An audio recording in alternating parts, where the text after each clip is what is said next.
दोस्तों, आपका अपना channel study point by NK. Yadav में आप लोग का तहे दिल से स्वागत है।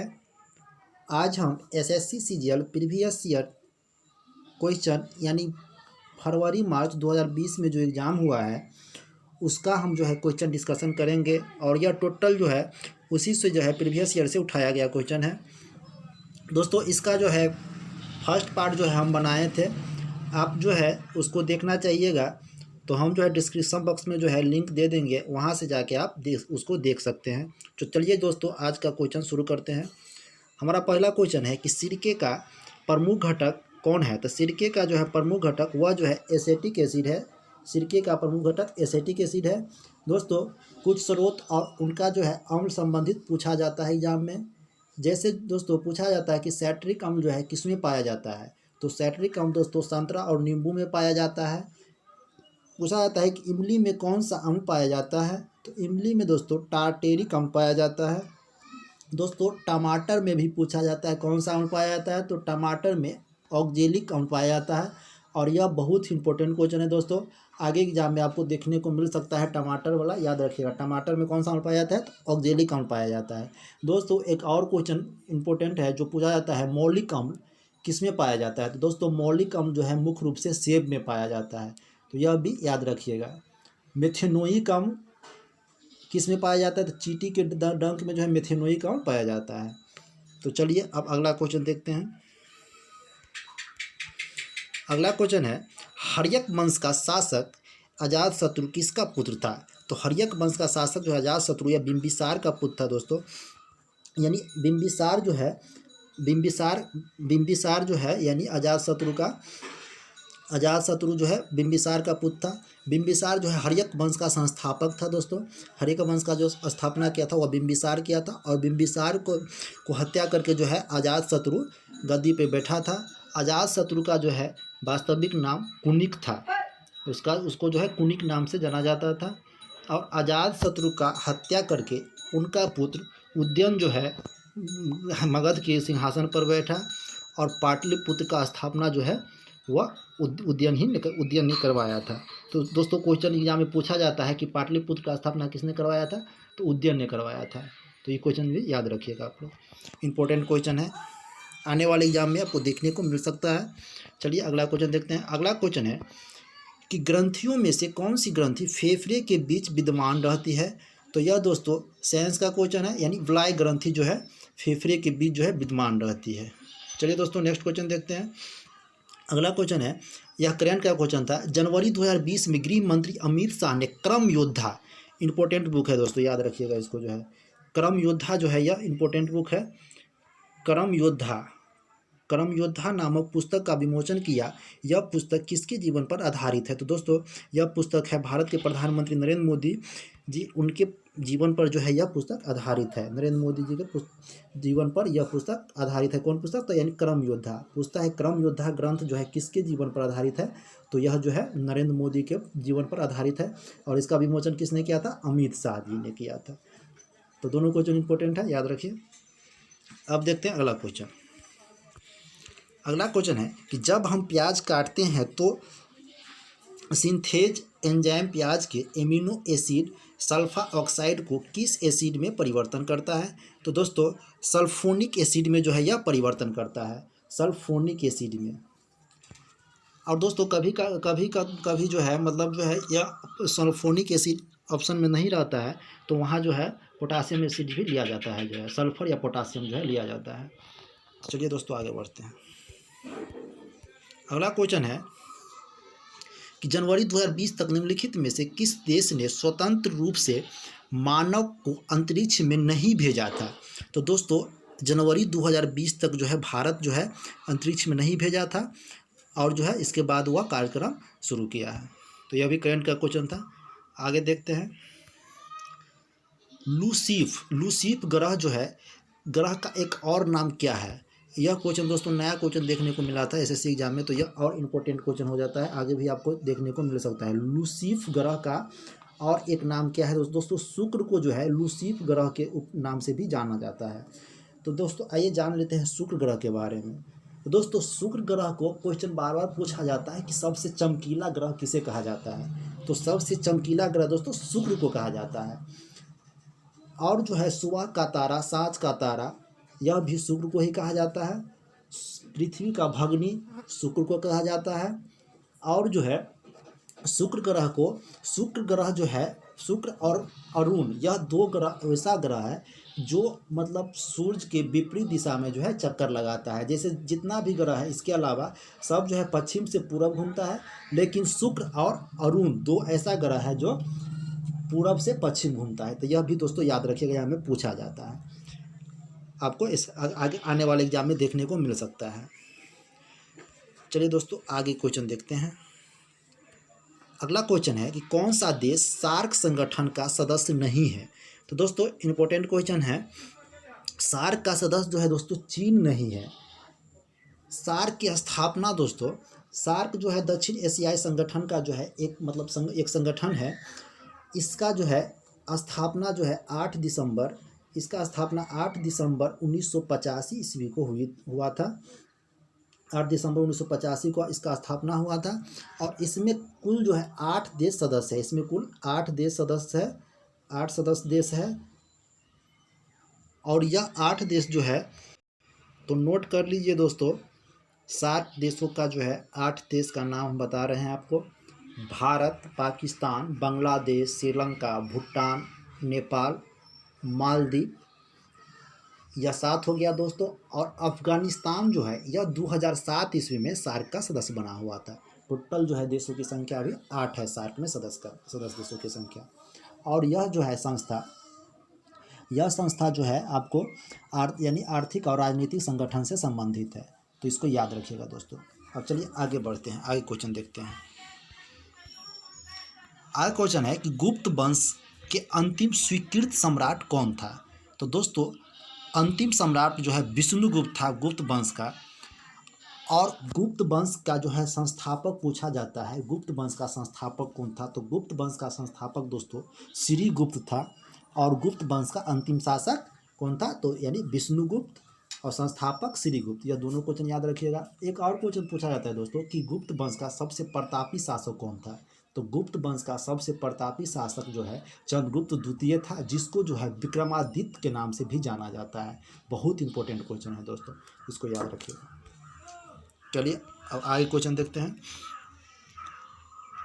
आगे क्वेश्चन है हर्यक वंश का संस्थापक बिंबिसार। यह क्वेश्चन रिपीट हो गया है, पीछे बताए हुए थे आप लोग को। आगे क्वेश्चन है कि भारत में वैदिक सभ्यता कौन सी नदी के किनारे विकसित हुई है।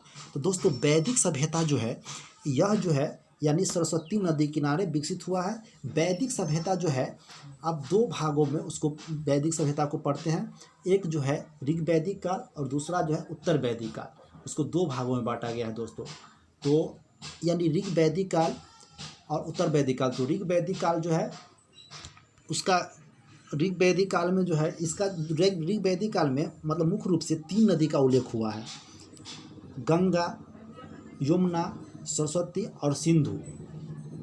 तो गंगा का जो है उल्लेख जो है 1 बार, यमुना का उल्लेख 3 बार और सरस्वती जो है सबसे पवित्र नदी और जो है सिंधु का उल्लेख जो है बहुत बार हुआ है।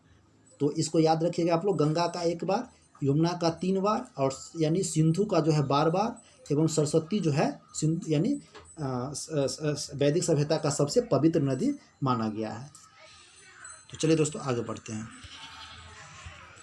अगला क्वेश्चन है कि 4वीं शताब्दी ईसा पूर्व मगध की राजधानी कहाँ थी। तो दोस्तों मगध की राजधानी जो है राजगिरी या गिरिब्रज था। राजगिरी होगा, राजगिरी या गिरिब्रज, राजगिरी या गिरिब्रज जो है इसका राजधानी था, यानी मगध साम्राज्य का। मगध साम्राज्य का स्थापना जो है यह जो है 4वीं शताब्दी में हुआ था। और मगध इसका संस्थापक जो है बृहदत्त था। मगध का जो है संस्थापक बृहदत्त था और इसका जो है स्थापना कब हुआ था, तो 4वीं शताब्दी ईसा पूर्व में हुआ था। और इसका राजधानी कहाँ था, राजगिरी या गिरिब्रज जो है इसको कहते हैं। चलिए दोस्तों अब अगला क्वेश्चन देखते हैं। अगला क्वेश्चन है कि जनवरी 2020 के अनुसार जनवरी 2020 तक विश्व बैंक के समूह के अध्यक्ष कौन थे? तो दोस्तों यानी 2020 तक अभी भी जो है डेविड माल्पस जो है यानी विश्व बैंक के मतलब विश्व बैंक के अध्यक्ष है। तो दोस्तों यहाँ विश्व बैंक का चर्चा हुआ है, तो विश्व बैंक की स्थापना जो है 1945 ईस्वी में हुई थी। विश्व बैंक की स्थापना कब हुई थी? तो 1945 में हुआ था। और इसका मुख्यालय कहाँ है? तो यानी विश्व बैंक का मुख्यालय जो है वह वाशिंगटन डीसी है। और इसका सदस्य देशों की संख्या 189 है। यह भी आप लोग याद रखिएगा, इसका सदस्य देश कितना है? 189। तो याद रखिएगा। चलिए दोस्तों अगला क्वेश्चन देखते हैं। और एक बात, यानी विश्व बैंक जो है आपको दीर्घकालीन और अल्पकालीन दोनों प्रकार के ऋण जो है प्रदान करते हैं। आइए दोस्तों अगला क्वेश्चन, भारतीय संविधान का कौन सा अनुच्छेद धर्म, जाति, लिंग और जन्म के आधार पर भेदभाव पर रोक लगाता है? तो दोस्तों यह जो है अनुच्छेद 15 के अंतर्गत इसका उल्लेख किया गया है कि भारत में जो है जाति, लिंग और जन्म के आधार पर भेदभाव करना अनुचित है, उचित नहीं है। और जो है इसका चर्चा अनुच्छेद 15 में किया गया है। दोस्तों भारतीय संविधान के अनुच्छेद 14 से 18 तक जो है यानी समानता का अधिकार दिया गया है। और 14 से 18 जो समानता का अधिकार दिया गया है उसमें जो है 14 में जो चर्चा किया गया है कि यानी मतलब विधि के समक्ष समानता, यानी प्रत्येक नागरिक विधि के समक्ष जो है समान है। विधि के सामने यानी कानून के सामने प्रत्येक व्यक्ति जो है क्या है? समान है। तो इसका उल्लेख जो है अनुच्छेद 14 में किया हुआ है। अब देखिए 15 में तो हो गया यानी जाति लिंग भेद यानी जाति धर्म लिंग भेदभाव के आधार पर मतलब उसमें भेदभाव नहीं किया जा सकता है। और 14-15 हो गया 16। तो 16 में है दोस्तों, 16 में किया गया है चर्चा मतलब यानी सरकारी अवसर यानी अवसर की समानता का बात किया गया है। जैसे जो है सर यानी सरकारी जॉब में जाते हैं आप लोग तो उसमें जो है आप लोग को अवसर मिलता है, जैसे जो छूट मिलता है उसका चर्चा कितना में किया गया है? यह जो है 16 में किया गया है।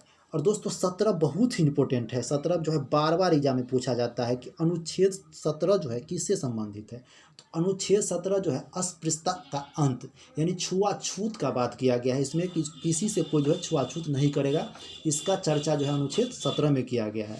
तो यह याद रखिएगा दोस्तों, बहुत ही इंपॉर्टेंट है कि छुआछूत का अंत पूछेगा। यह अस्पृश्यता का अंत भी उसको दे देता है, छुआछूत के बदला जो है अस्पृश्यता का अंत दे देगा आप लोग को। तो यह जो है अनुच्छेद 17 से संबंधित है। और 18 से पूछा जाता है कि अनुच्छेद 18 में क्या चर्चा है? तो अनुच्छेद 18 में जो दोस्तों यह उपाधियों का अंत है। इसमें यानी कोई भी व्यक्ति जो है मतलब बिना गवर्नमेंट के आदेश के वह जो है किसी भी उपाधि का धारण नहीं कर सकता है सिवाय भारत रत्न और जो पद्मश्री, पद्म भूषण और पद्म विभूषण के सिवा। तो इतना जो है दोस्तों इसे याद रखिएगा। अब आगे बढ़ते हैं दोस्तों।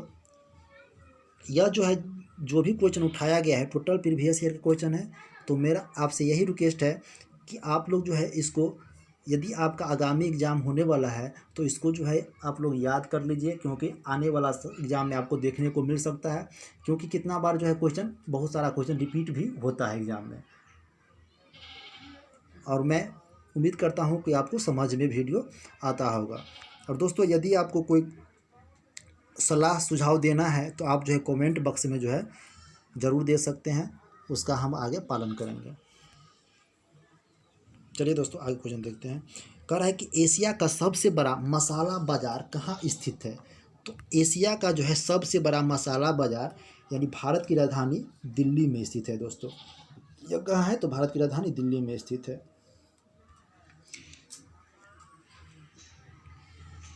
आगे है, गुजरात में कौन सी झील वस्तुतः एक कृत्रिम जलाशय है जो मौर्य के शासनकाल के द्वारा बनाया गया था? तो दोस्तों यह भी क्वेश्चन जो है बार एग्जाम में पूछा जाता है कि सुदर्शन झील का निर्माण यानी या जीर्णोद्धार दे देता है किसने करवाया था? तो दोस्तों यह जो है चंद्रगुप्त मौर्य के द्वारा जो है करवाया गया था, जो मौर्य वंश का संस्थापक था। तो दोस्तों मौर्य वंश का चर्चा हुआ है तो यहाँ आपको मौर्य वंश के बारे में कुछ बता देते हैं। मौर्य वंश का संस्थापक कौन था? चंद्रगुप्त मौर्य था। उनका जो है पूछा जाता है कि मौर्य वंश का संस्थापक चंद्रगुप्त मौर्य था, उसके दरबार का तो चंद्रगुप्त मौर्य का जो है प्रधानमंत्री या गुरु कौन था, यह पूछा जाता है। तो दोस्तों याद रखिएगा, चाणक्य, चाणक्य का ही नाम जो है कौटिल्य, विष्णुगुप्त, यह सब जो है चाणक्य का नाम ही दिया हुआ है। तो यह क्वेश्चन जो है एग्जाम में आपको पूछता है। अब देखिए आगे क्वेश्चन देखते हैं। अगला क्वेश्चन है कि 1923 ईस्वी का सत्याग्रह यानी ध्वज सत्याग्रह किस शहर में आयोजित किया गया था। तो दोस्तों यह जो है नागपुर में जो है स्थापित किया गया था। दोस्तों नागपुर जो है महाराष्ट्र में स्थित है और यहीं से जो है झंडा सत्याग्रह या ध्वज सत्याग्रह जो है प्रारंभ किया गया था 1923 ईस्वी में। दोस्तों 1923 ईस्वी में एक और महत्वपूर्ण घटना हुआ था, यानी स्वराज पार्टी की स्थापना जो है मोतीलाल नेहरू और चित्तरंजन दास के द्वारा किया गया था। यह क्वेश्चन भी आप लोग ध्यान रखिए जो है। अब अगला क्वेश्चन देखते हैं।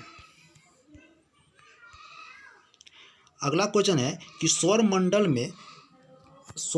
में ग्रहों के क्रम में मंगल और शनि के बीच कौन सा ग्रह आता है। तो दोस्तों मंगल और शनि के बीच जो है यह बृहस्पति ग्रह जो है आता है। मंगल और शनि के बीच बृहस्पति ग्रह आता है। बृहस्पति ग्रह जो है पूरा ब्रह्मांड में सबसे बड़ा ग्रह जो है वह बृहस्पति ग्रह है और बृहस्पति ग्रह का एकमात्र उपग्रह जो है वह गैनीमीड है और यह जो है उपग्रहों में सबसे बड़ा उपग्रह है। दोस्तों पूछा जाता है कि सबसे ज़्यादा उपग्रह किस ग्रह के पास है। तो बृहस्पति ग्रह के पास जो है सबसे ज़्यादा उपग्रह है और जो है दूसरे नंबर पे शनि आता है। तो दोस्तों इतना क्वेश्चन आप लोग जो है एकदम याद रखिए। कहीं भी आपको कभी कोई एग्जाम देने के लिए जाइएगा तो उसमें आपको देखने को मिल सकता है। दोस्तों आपको यदि वीडियो अच्छा लगा हो तो इसे जो है लाइक कीजिए, अपने दोस्तों के पास शेयर कीजिए। यदि आप नए व्यूवर हैं तो इसको सब्सक्राइब कीजिए। यदि आपको अच्छा नहीं लगा हो तो अनलाइक का बटन दिया हुआ है, कमेंट का बटन दिया है, उसमें लिखिए कि हमको सर अच्छा नहीं लगा है, तो हम जो है आगे अच्छा से वीडियो बनाने का प्रयास करेंगे। ठीक है दोस्तों, थैंक यू, धन्यवाद।